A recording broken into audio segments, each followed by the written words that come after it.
Friends, Romans, countrymen, lend me your ears. I come to bear Caesar, not to praise him. The evil that men do live after them.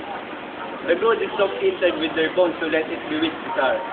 The noble Brutus had told you Caesar was ambitious. If it were so, a grievous cause. And grievously, Caesar had told you Caesar answered it. Here, underneath for Brutus and the rest, for Brutus an honorable man. So are they all are honorable men. Come I to speak in Caesar's funeral. He was my friend, faithful and just to me. But Brutus was ambitious and Brutus an honorable man. He has brought many captives home to Rome.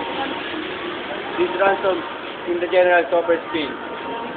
Did Caesar seem ambitious? When half the poor have cried, Caesar has wept. Ambition should be made of Caesar's staff.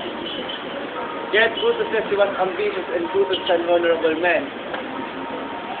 You all did see on the Lupercal, I tried presenting him in a kingly ground.